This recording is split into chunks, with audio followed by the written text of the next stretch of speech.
Okay, you'll have to pardon me. It's very early in the morning, or fairly early in the morning.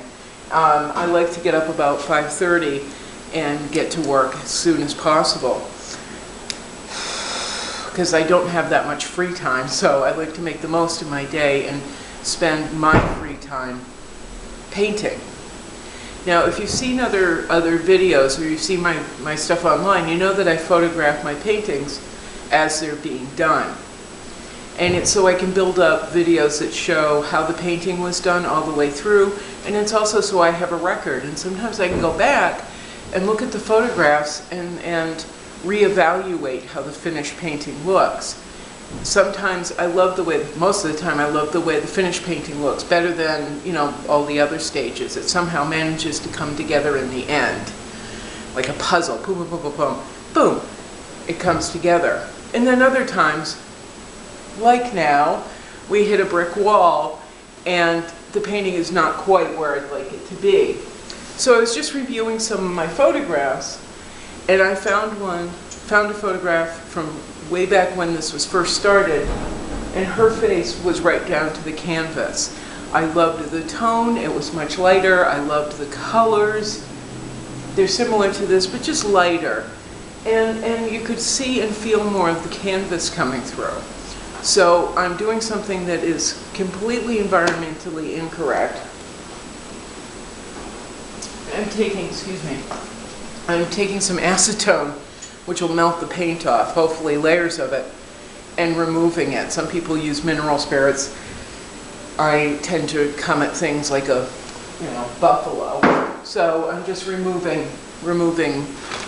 layers of paint, hopefully removing layers of paint and getting closer to the canvas and starting over again. I was working furiously for a show in my free time and just trying to get work done. And unfortunately, it just went a little too far. So I forgot where I was going because it's early, but I am going to strip the face down, and I'm going to leave the body the way it is because I like the body, I like the hands, and then again there's going to be text going in German, and then we'll come back in and rework it so it pops back out again. My paintings always go like this. They always go in these bizarre, frustrating stages, but for me, that's the adventure in painting. That's what makes me love painting. That and the smell, the smell of the oils, the smell of the aerosols, the smell of all the materials I use, and the feel of it. It's very, my painting for me is sense-based, sensual-based, it's sense-based. But it's also that feeling of going out on a trail that not only I haven't been on before, but no one else has been on before, and finding something that is all new. And along that trail, there's some ugly, there's some obstacles, there's some frustrating crap that goes on. And then in the end, you come out to this beautiful view. If you do it right, in this little metaphor, you come out to a beautiful view, and that's hopefully where we're headed.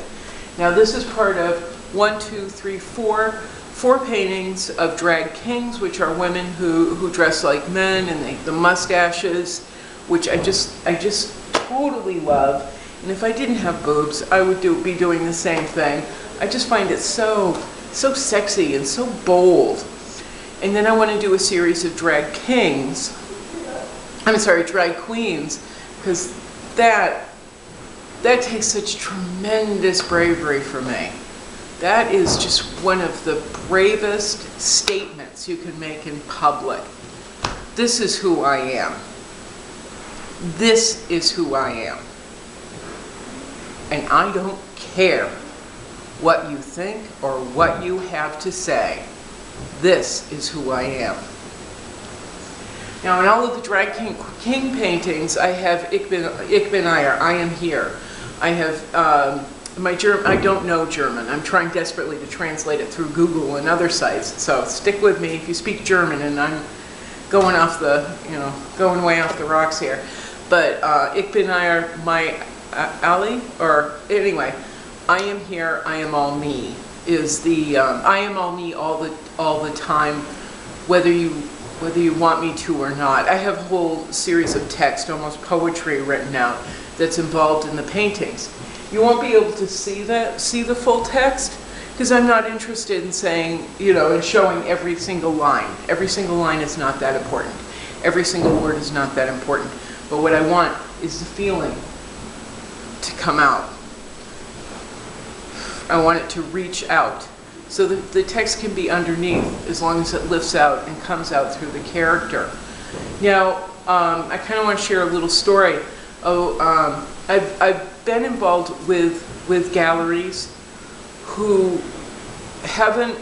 I've been involved with a number of different galleries, and groups too, who just, they kind of want you to be there, but they kind of don't.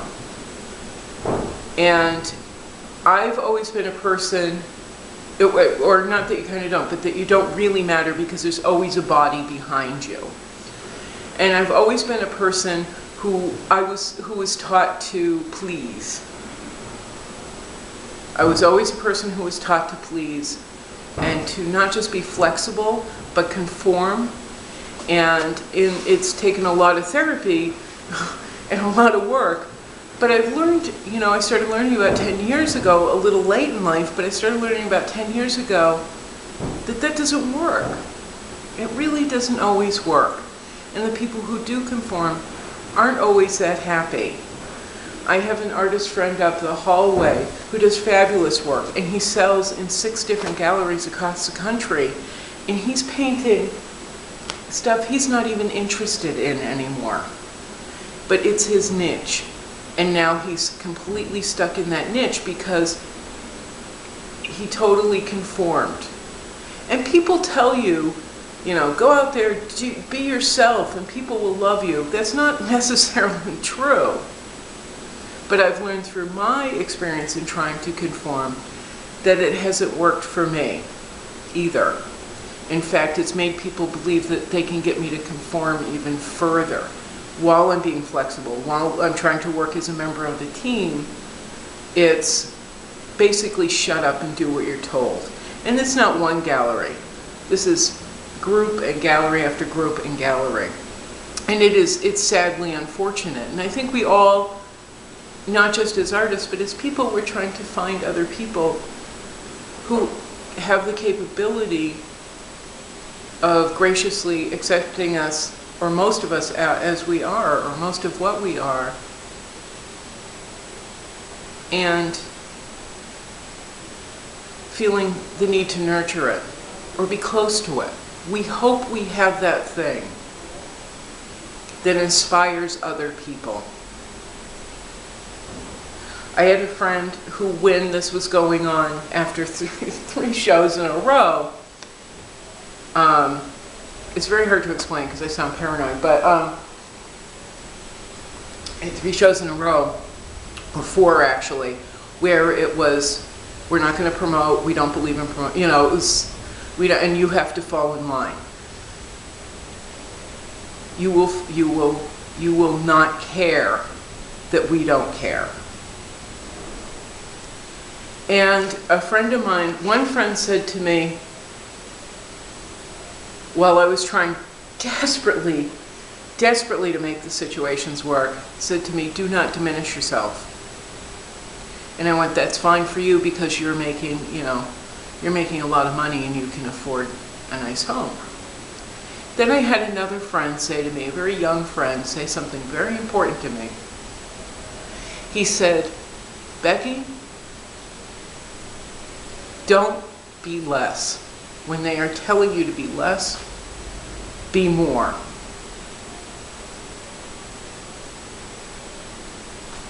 And if I can express that to anyone else and have it sink in to anyone who's been in this situation, I'm happy to do so. Be more. Be more. Because you can make yourself less and less and less and strip yourself down, and it still will not be enough. Be more. Now, saying be more and stripping this down, a little bit ironic and contradictory. But I need to strip this down. I need to clean this up so it can be more and express more of me. And that's what we do as artists. We take who we are and give it a physicality and present it to the world. And hopefully they like it. Hopefully someone says, oh, this is brilliant. This is so exceptional. Who you are and what you make is so exceptional. I'm behind you. But most of the time, people will say be less. But we're looking for that one guy. That one guy who says keep being more. Ciao.